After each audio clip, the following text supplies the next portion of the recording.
I remember I was in the U.S., but it was a Japanese startup, and one of the American subordinates of a Japanese manager was told to do something, and he said, "That's not my job." And the Japanese boss said, "Your job is to do whatever the company needs you to do." And that's a very Japanese way of looking at it, because they didn't really have job descriptions. They were fuzzy, and they would there's this big plate of work in the middle of the team, and it's distributed in weird ways as long as it all gets done and is consumed in a certain way, and they'll allocate whatever they think, oh, this person could do this.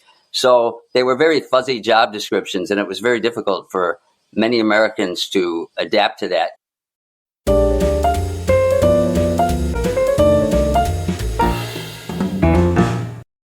Good morning to everybody.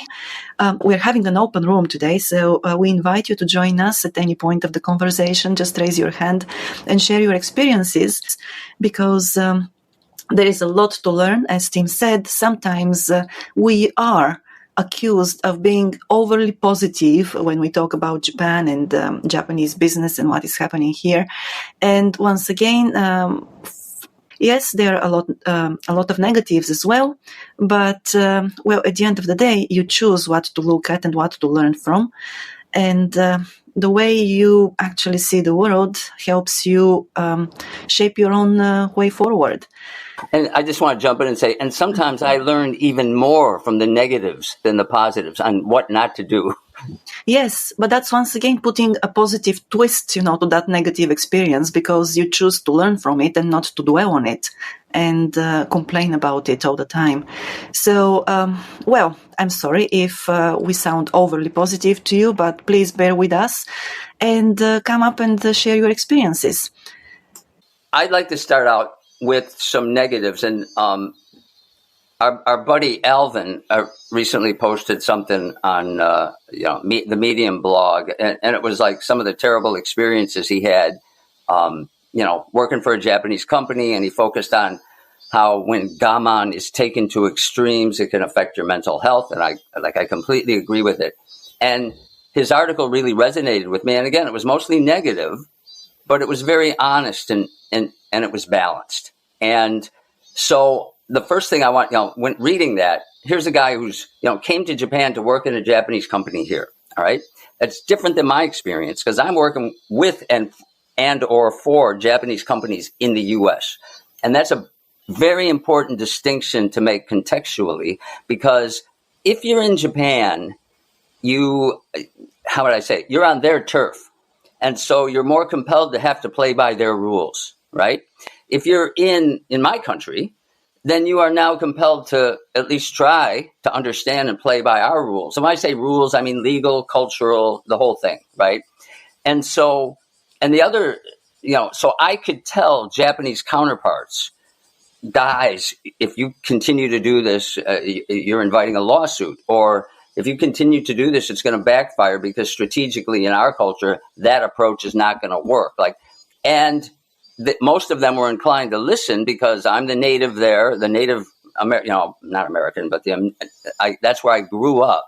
And so they knew they had to change, and a lot of their actions were based, again, not on malice, but on ignorance, not knowing, our culture. And so I had an advantage in that they kind of had to rely on me a lot more than, say, a Japanese boss would have to rely on a non-Japanese subordinate in Japan. So it gave me more leverage. So I didn't have it as bad as Alvin. But that said, the things that resonated was we worked these crazy hours, but they were also inefficient. So we could have done it in 8, but we did it in 12 or 14 hours because of the inefficient way that things are done in any culture that emphasizes harmony and gaining consensus on what problems are, things like that. It just takes time, right? But there's a lot of that, crazy inefficient hours, long pointless meetings, for sure. We all been through that. Sleep deprivation, staying up all night because my boss didn't plan ahead and we had a presentation the next day. And so we all had to cover for his mistake, for his poor planning. And again, abusive bosses.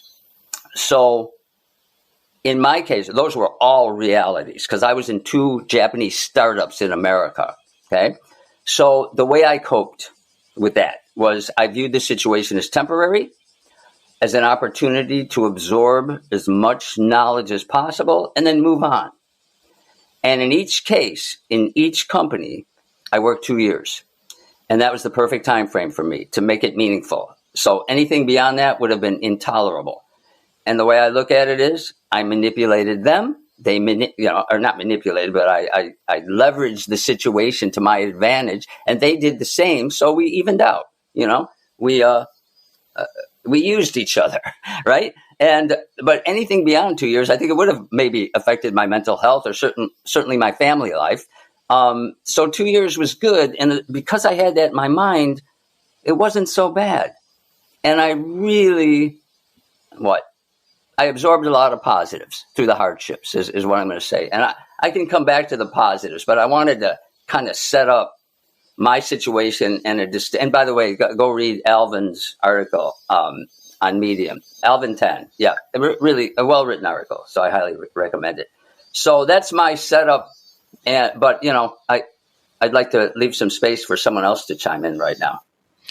Yes, that's great. Thank you. So Yuka and Timothy, I don't know, Timothy, whether you have time to talk now. Sure. Okay, great. So can you talk now, or shall we have... No, this is good. And thank you very much once again for hosting this room. All of your rooms are really very interesting. I enjoy the input that you get from everybody. And you got some great people in the audience too. So I just noticed this week, there were two things that really hit my radar. One of them was this article that was floating on LinkedIn that says, is it your obligation to change Japan as a foreigner, to change Japan, and having a drive to come in because you're here as a foreigner and we're supposed to innovate and we're hiring you, and then you get here and like Tim said, it's kind of actually upside down. And then the second thing that I noticed, which relates to the title of today's program, is they have this, I guess it's recurring, but people have been climbing Mount Fuji for 3 years, and they've opened it up.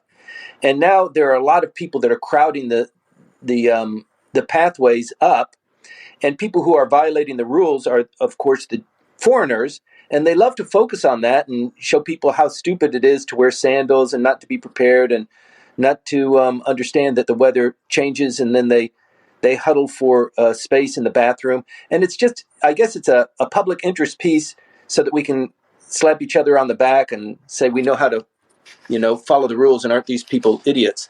But I think you run into the same sort of thing in the Japanese companies too. And you don't know the rules. You don't know, you weren't raised by a Japanese mother, so you don't know the niceties and the way you're supposed to hold your posture and the way you're supposed to sit and talk to people. So there are thousands of things that you have to learn.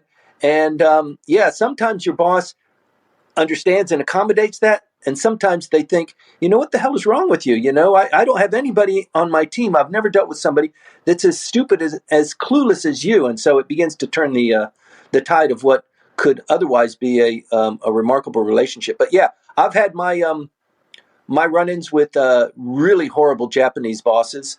And it's all over the map. But I would also say it's not an experience that I would wish on anybody, but it's a valuable experience to work in a Japanese company and have Japanese bosses. They're kind of also all over the map, but you have to have that experience in order to be successful in this country and in this culture, is my experience. But it is an arduous,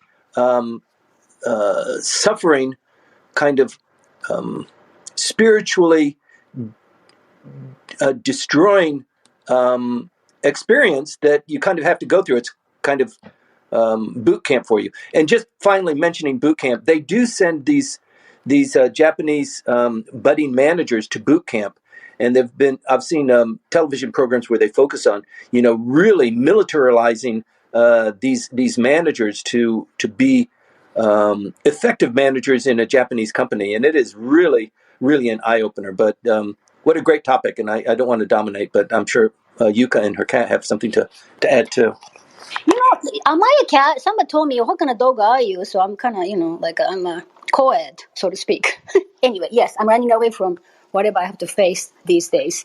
Thank you, Timothy. Yeah, thank you, Mayan, Atami-san. This is a great topic, and it's very timely, I believe. Because a lot of people are, planning to enter Japan and in Japanese the companies. So, my experience, I finished my college in California, and I got the job right after that. And I've been in the financial industry ever since. And my first job was with a Japanese bank, a Los Angeles branch. And it was like, Timothy was saying, it's kind of all over the map. And then, at first I thought that, because so I had Japanese coworkers, and then sort of like a non-Japanese coworkers, and then also the expat from Japan and locally hired coworkers, and then we had to play our roles, I think. And for me, I had to do my financial work, and on top of that, I was asked to translate from Japanese to English and vice versa, and then that was on top of the job that we all have to do. That's in addition to our daily responsibilities. And my sort of like a pet peeve was, geez, my American coworkers, they didn't have to do this. But then, just looking back, and then when I compare myself to other locally hired coworkers, some of them were sort of maneuvering through better than I did. And then sometimes I wonder, is that, Japanese corporate culture or me versus my managers? So where do I draw this is individuality, personality, or culture? So I'm still sort of thinking about this, and again, you guys are giving me another opportunity to think about this, what I have learned, what I could have done better. So thank you. You made me laugh, Yuka, because you're talking about they pile on all this extra work. And if you're bilingual, then suddenly they think you're an interpreter and a translator, right? Even though being bilingual doesn't necessarily mean that you're qualified to do that, but that gets on your plate. And I remember when I was in the U.S., but it was a Japanese startup, and one of the American subordinates of a Japanese manager was told to do something, and he said, "That's not my job." And the Japanese boss said, "Your job is to do whatever the company needs you to do." And that's a very Japanese way of looking at it, because they didn't really have job descriptions. They were fuzzy, and they would there's this big plate of work in the middle of the team, and it's distributed in weird ways as long as it all gets done and is consumed in a certain way, and they'll allocate whatever they think, oh, this person could do this. So they were very fuzzy job descriptions, and it was very difficult for many Americans to adapt to that. And by the way, I'd say there's both pluses and minuses to that. But yeah, very interesting. You mentioned a job description. So, I only worked for Japanese bank for 3 years, and after that, I've been always with the non-Japanese entities. But sometimes we're asked to step into whatever we're required to do. So, I think a job description, I know some people said, okay, so that's not on my job description. Some people are willing to say no. But sometimes, I've seen, non-Japanese was willing to sort of step into, what is that, step on a plate? I'm sorry, this is a baseball analogy I'm screwing up. But so it's again, is that like a personality or our characters versus like a corporate cultures? I would say all of the above, maybe. That's my opinion. Maya, your thoughts? Yeah, I think it's all of the above because, of course, we have the personality first. When we work with people, everybody is an individual and a unique individual on top of that. But those individuals, they were brought up, they were born and raised here in Japan. So even though people don't realize it, that culture, it is ingrained in their brains to such a level that they cannot escape it. They don't realize it. And it's not only with the people who are born and raised here. Me as a Bulgarian, I was born and raised in Bulgaria. And so my culture, it lives with me. It has been with me all the time. So, and of course, it took me, going to a different country to realize that, actually. But what I wanted to say, Yuka, listening to you about talking, about what your responsibilities were with the Japanese bank, I remember that when I started working at my previous workplace. So I was the only foreigner there. And of course, immediately, and automatically I was expected to do interpretation, also translation and so on, even though I had no training in doing that, right? And so it was not in my job description. I mean, like the job description was non-existent, actually. I got an appointment letter and that was it. But then, not only with the English and Japanese, I was expected, to read documents written in French and Spanish as well and tell my bosses what those documents contained and so on and so, which was funny because, it's really funny how, because I was the foreigner there, I was expected to speak not only English, but also other foreign languages. So when I remember that, of course, I made them, I helped as much as I could, but I also emphasized a couple of times, actually several times, that was not my training, and they would do much better if they got a professional translator, or an interpreter. And eventually they did. Anyway, so, but yes, it's culture, it's personality, it's temperament as well. And situation as context. well. Yes. And I would say that, Tim, you and I, we have talked a lot about this, but in Japan, the situational settings are much more important, than, let's say, the set system of values. Because at the end of the day, in any situation here in Japan, so if there is a conflict that is brewing there, everybody would choose to actually do something so that the conflict does not boil up, and that it is, probably resolved even before it escalates. But in such times, such situations, so the truth is usually sacrificed, and nobody minds sacrificing the truth. Or at least the truth is just kind of swept under the rug and whispered quietly. Yeah, I agree. And one thing someone say I'm sorry, is it situational ethics? Like somebody was saying that in Japan. Well, yeah, Confucianism is sometimes characterized that way. In this situation, here's the proper thing to do. In that situation, the proper thing to do is different. And but I also want to mention, related to context, there's a big difference between a Japanese automotive traditional company or a Mitsui and all the old companies and like a Japanese gaming company. Because I know people who work for those companies, and it's really loosey-goosey. They're all free spirit, creative types. So, and they move a lot. They change jobs a lot versus some of the automotive, the system is rigged against changing jobs and moving up in the world, right? So it's kind of like still, even today, it's still kind of a closed job market. So again, it depends. And Frank, welcome on stage. I can't wait to hear what you have to say, my friend. Good morning, everyone.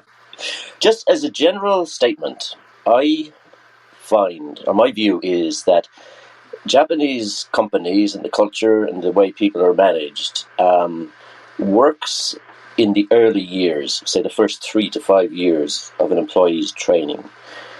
And foreign companies are better after that. Western companies are better after that. And the reason I say that is obviously, when new graduates, whether it's from high school or university or whatever, going into a company, they don't know anything. And they do need to be told things, and they do need to be managed, a bit more strictly. They almost need to go back to high school because they've been let loose in university to an extent. They need to be told what to do, and I totally agree with the statement, your job is to do whatever the company needs you to do. Because the flip side, and I see this time and time again in Western companies, is this, especially in recent years, this sense of entitlement that inexperienced new employees come into a company, and they only want to do what's written on their job description, and they won't be flexible. And they won't, as Yuka was, the expression Yuka used, step up to the whatever it is. I can't remember. I'm not a baseball fan either, but step up and do whatever is required.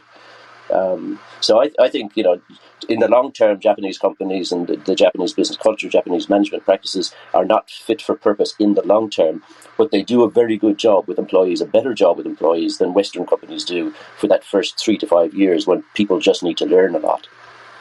Just throw that out there. Yeah, I agree. I agree with you, Frank. Yes, and that's a great point because, yes, the entitlement within people who come from Western countries is really huge. I was recently surprised, actually, to see that there are people like that. And one thing that I have learned, and it's not only from my bosses actually, but to the point you made, Frank, is that respect is shown here all the time. And I remember that when I actually started working, every time I have worked only for Japanese companies after coming to Japan, actually.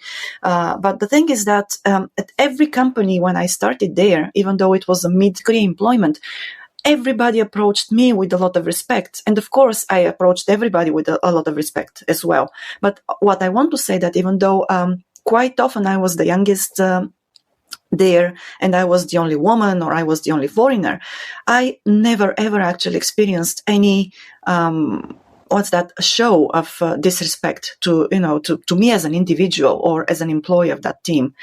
And this is one of the things that I learned, actually. Showing respect to the people around you is very important.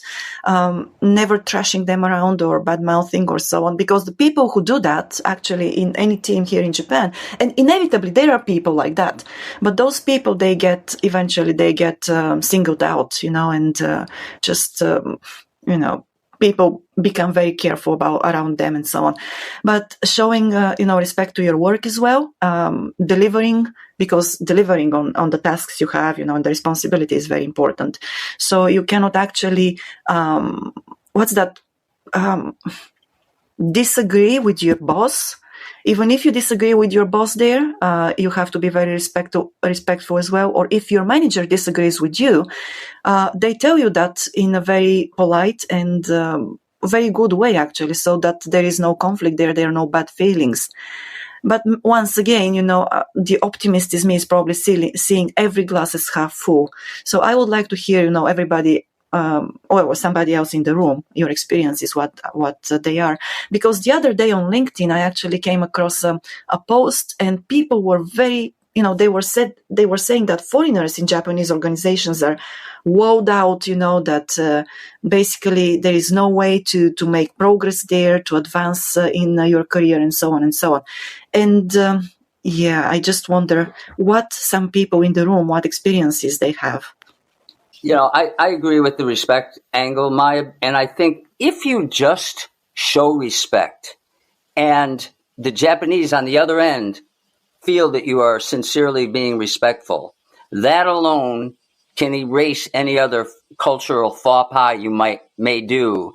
Because I think that in general, I think Japanese are very forgiving of foreigners as long as they see sincerity, as long as they feel that they are being respected. But I would also say I have seen abusive behavior by Japanese bosses towards subordinates, the so-called old school guys.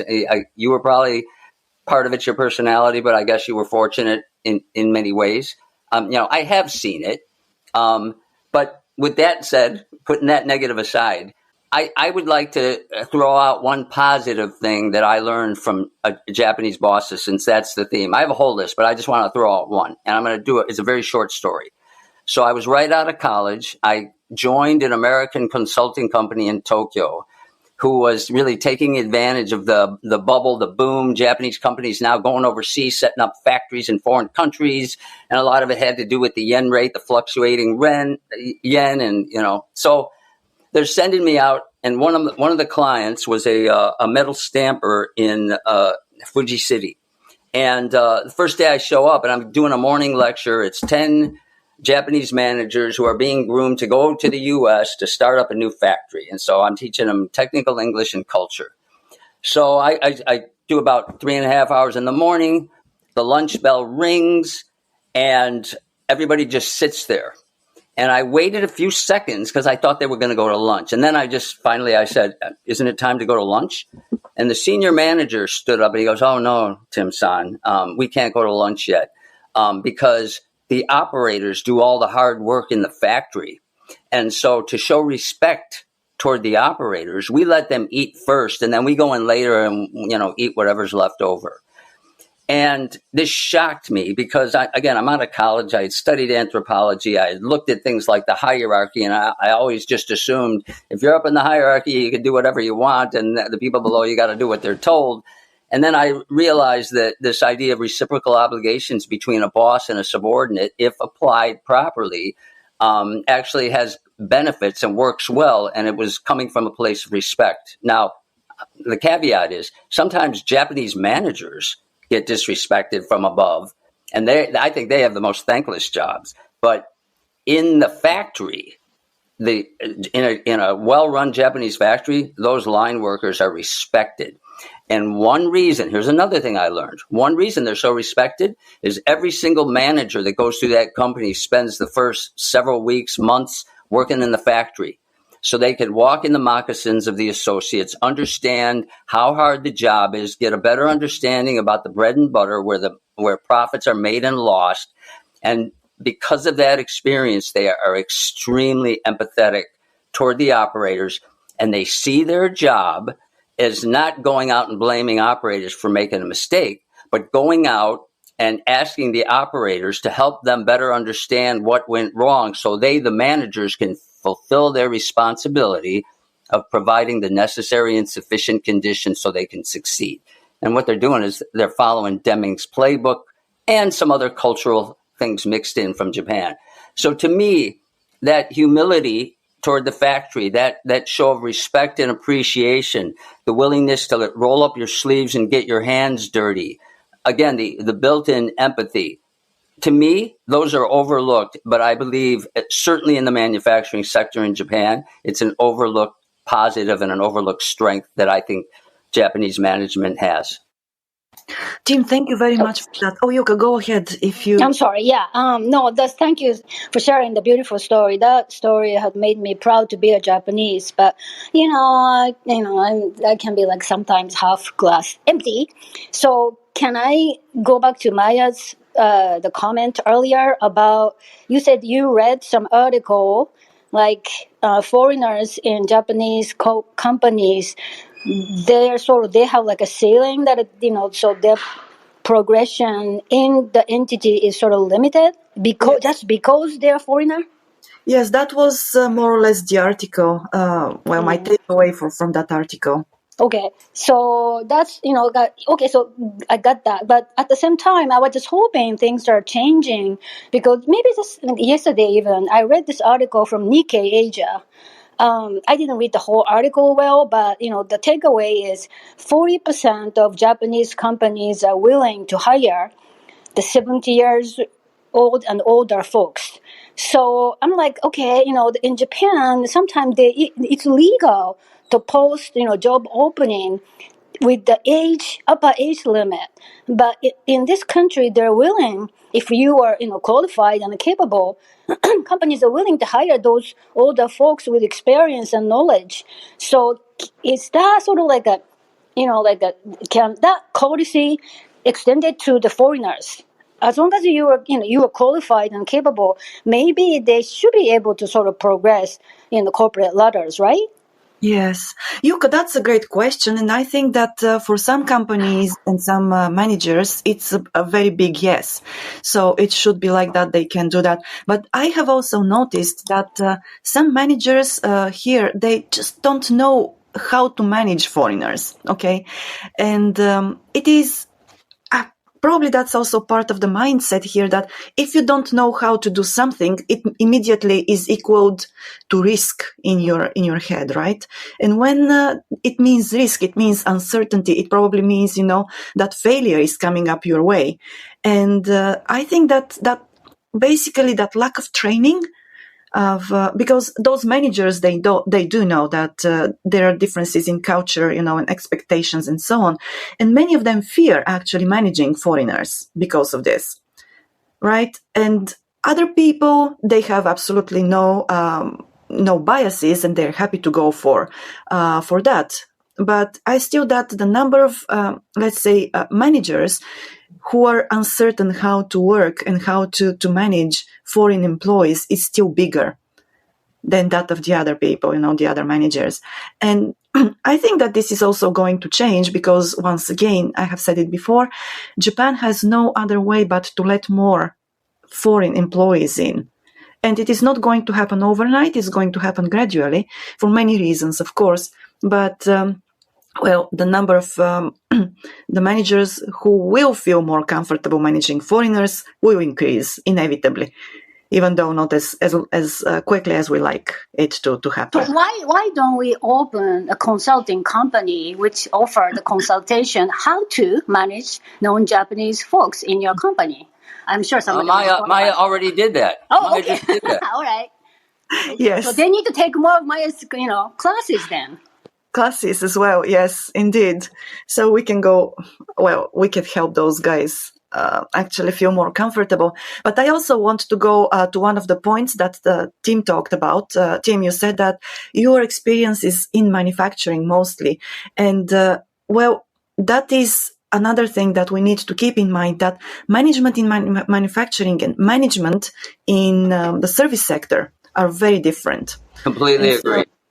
Yes, and so they require different mindsets, they require different skills as well, because as you say, Tim, I remember that as soon as the manufacturing employees, they enter an office space and they become office workers, they become, what was that, rice farmers? Rice farmers. Yes. In the factory, they're very logical and efficient, and then they become inefficient rice farmers the moment they step into the office. Yes, exactly. Because the processes are very different there. You don't have conveyor belts there. You don't have anything coming your way. So basically, in such cases, rather than creating things, you need, in offices, in the service sector, you need to keep the harmony there, right? To preserve it so that the team can go forward. And of course, it requires more time. It requires more chosei. What's that? Nemawashi, coordination. Yes, but just a quick though, chosei in this context means coordination, but the literal translation is basically adjust, which implies reaching harmony at some level. Yes, indeed. So I think that it's very important that we keep this in mind. And I also believe that, of course, Toyota is always given as an example about management, but Toyota's management systems, they are about manufacturing. And once again, in the service sector, we have different systems, and probably they're more intangible, actually, there, and that's why they're more difficult for foreigners to master. Maya, I'm so glad you said that, because I was about to say, my theory is the Japanese are excellent at managing tangible things that you can see, smell, taste, touch, or hear, and they're not as good at the more, superfluous, or what, I don't know if that's the right word, but, the kind of the stuff up in the ether that you can't touch, Yes, indeed. And that's where actually we also have to factor in the personalities of the managers, and of course the personalities of their employees as well. But it's also interesting. One thing that I have learned in the service industry is that if you have a strong employee, a female employee in your team, then the manager inevitably gives a lot of power to that employee.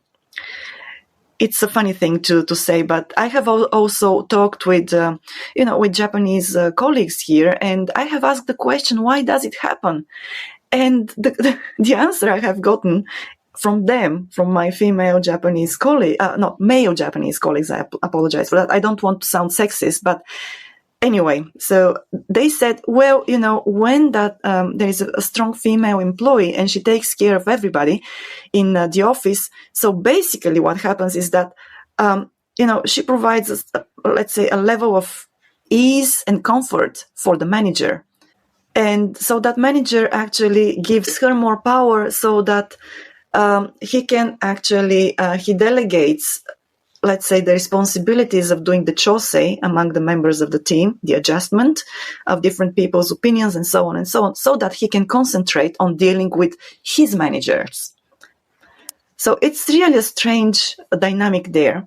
But from my experience, this is, what I have learned when there is a female employee, and how the dynamics there goes between her and the male manager. That example made me chuckle, because often Japanese managers, their way of, I put this in quote, praising an employee is to just give him more work or give her more work, right? That's kind of like saying, hey, I trust you, so I'm giving you more responsibility. And often in my country, Americans, it would happen. And again, the Japanese boss would never verbalize that, hey, I really appreciate you, I trust you. He would just give him more work. And then they'd say, oh, he's dumping on me, my boss hates me. When in essence, the clueless Japanese boss was trying to tell her or him, often it was a lady, that they were doing good and they trusted him. But again, it's not necessarily fair in our system that you're getting paid the same, but you're getting more work dumped on you. So that kind of made me laugh. Yes, that's so true, really. And yeah, but I think that to say it in a different way, well, in Japan, people say that the more or the better work you can do, the more work you will get. Or the better you can do your work, the more work you will get actually. So, and sometimes, you can go ahead. So I'm sorry, the Richard, in the chat, it's kind of interesting comment about food industry. Yeah, so the Richard Walton, yes, in Japanese food companies, holiday schedule take into account factory schedules. In dairy companies, long holidays are few because you cannot stop factories because cows keep making milk every day. It's kind of cute, and then those damn cows. Yeah. Anyway, it's an interesting comment, So it's, I guess, we have to sort of follow what's necessary. They do what they have to do. Absolutely. Okay, sorry, go back to your topic. No, thank you, Richard. I appreciate that comment. Richard's an old vet, so he has lots of interesting ideas and perspectives. Anybody else got a positive? I have another one, but I want someone else to have a chance if they got a positive to cite. And we welcome negative experiences as well. Please don't worry about that. So yeah, but then what did you learn from the negative experience? Exactly. Yes. Okay. Okay, here's a negative and a positive. Japanese decision making. On the one hand, it takes forever, and sometimes you want it to take longer because you really need to figure out what all the variables are and analyze it. And sometimes you don't have time to do that, and you just got to make a quick decision. And that's, the second option is very difficult for the Japanese because of the cultural inertia. But on the positive side, first of all, consensus decision making. I've mentioned this before, but a lot of people misunderstand it. It doesn't mean that everybody agrees on the answer. It means everybody agrees on the question, or at least you get some kind of consensus on what the problem is by, soliciting input from different points of view, put it together and say, yes, now here's the current situation. Do we all agree? Yes, we agree. And then a decision is made, and not everybody agrees with what the actual final proposed solution is. All right. But again, in the manufacturing industry, what I learned from the Japanese is the value of defining the problem before coming up with an answer and really understanding the problem. And you know what they were doing? They were following American guru, TQM guru Deming, and finding root causes and being patient and really understanding the problem before they took the next step. So that was another lesson I learned. Yes, I agree with you on that. And it's always interesting that, yes, when there is a problem in the team, let's say at work, everybody is actually set to find the root cause of that problem. And this is one thing that I think that is the same in both the manufacturing and the services sector. So it is something that I have learned. I haven't worked in the manufacturing field, but yes, in the services, it's very important too. And most of the time, actually, it's interesting how people don't sometimes they try to put just a band-aid there, okay? So for the moment, they want to fix it. And because as Tim, as you said, it's difficult to get everybody on board. So it's only a band-aid. But if you give them some more time, then everybody goes deep and some of the processes are really changed from the very base of their very base.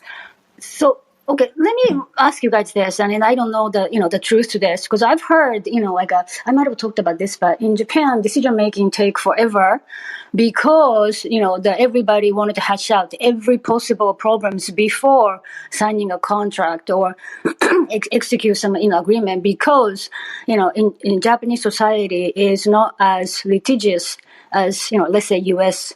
The system. So that's why, the U.S. sort of legal agreements is just, so many pages, but Japanese tend to be thinner. Is that one of the reasons why decision, making takes long? And once the decision was made, in the execution process, you tend to sort of pick up, its speed. Yes. Yeah. Slow draw, fast bullet is the Japanese way, right? For better or for worse. Yeah. I think that's I think that's a fair characterization. Okay, but I know though, I mean, people are suing each other more often than in the past, right? That's what I hear. I think so. Again, in this side of the society, things are changing. Yeah, there's still that fear of making mistakes here, and for better or for worse, in my country, you can make a mistake and recover. In Japan, it's often difficult, depending, of course, on how big the mistake was in your position in the company. But I think some of it reflects that conservative nature. Frank likes to call it uncertainty avoidance, but I still think it's in their mind uncertainty equals risk.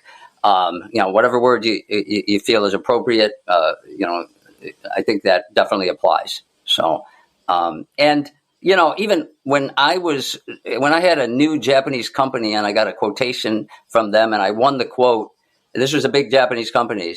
They sent 4 different teams of Japanese people, like 5 each. So that's like 20 people to come to our factory, survey it, and ask exactly the same questions. And by the last time the last team came, I had practiced ahead, so I knew how to answer all their questions, right? So it was redundant, it was inefficient, but they were going through the motions to make sure. I don't know. I think they want to get everybody's fingerprint on it, so when it fails, you can distribute the responsibility to everybody and not necessarily pin it on one person. No one takes the fault. No, yeah, right. But the boss still gets the lion's share of the blame, which is another kind of a good thing. The responsibility rolls uphill. Again, factory work I'm talking about. And I think that's a beautiful thing, and we need more of it in some other companies as well. Right. Yes. And if you allow me to go to the room chat once again, and we have some more comments there from Richard. In my experience, companies don't know how to treat foreign employees the same as Japanese employees and still benefit from the unique talents the foreign workers might have. Oh, I agree on that. And also, interestingly, foreign workers also want to be treated the same as Japanese workers, while at the same time being given chances to show their unique talents. Not an easy balance for either side. Yes, that's why I think a lot of managers here are really, really perplexed, and they are actually afraid of having a foreigner, a foreign subordinate.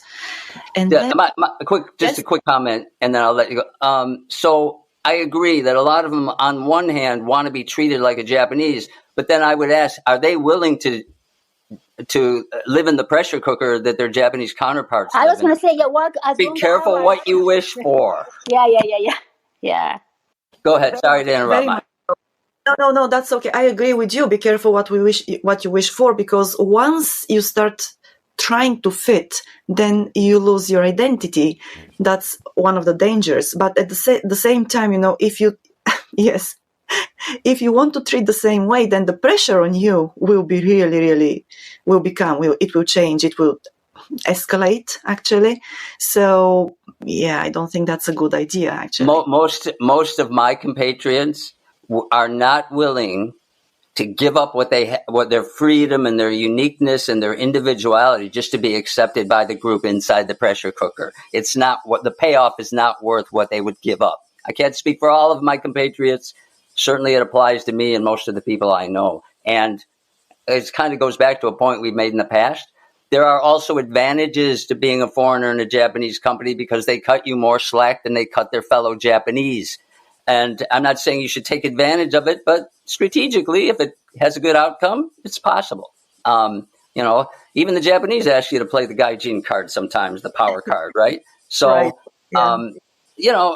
There are advantages to not being treated like a Japanese person, I guess is my point.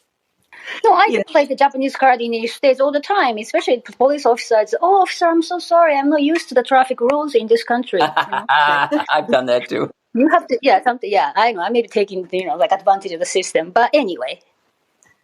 Yeah, thank you for that, for chiming in with that, because I think that, yes, being strategic is important.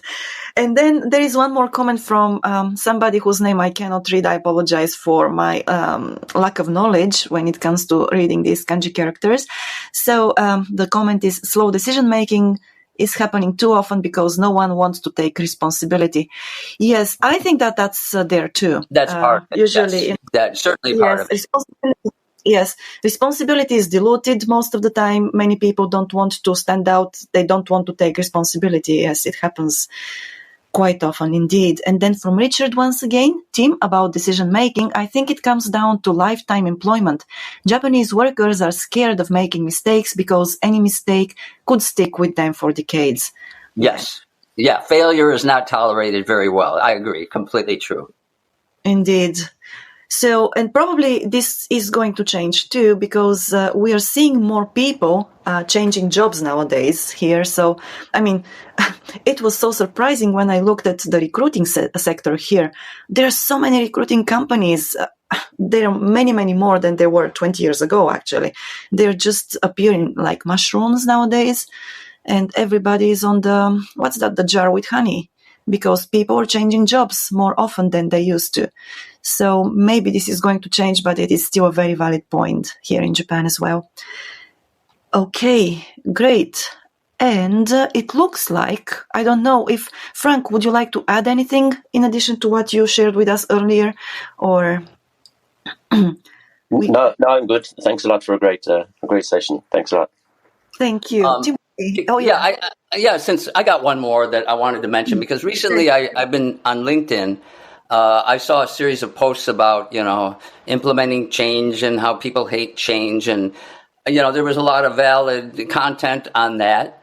But then sometimes I read it and I think, gosh, I think we're overcomplicating it a little bit. And this is one thing I learned. I worked for Nihon Noritsu Kyokai and their U.S. branch. And basically we'd go to all these different companies and help them to improve certain processes in their factories. Okay.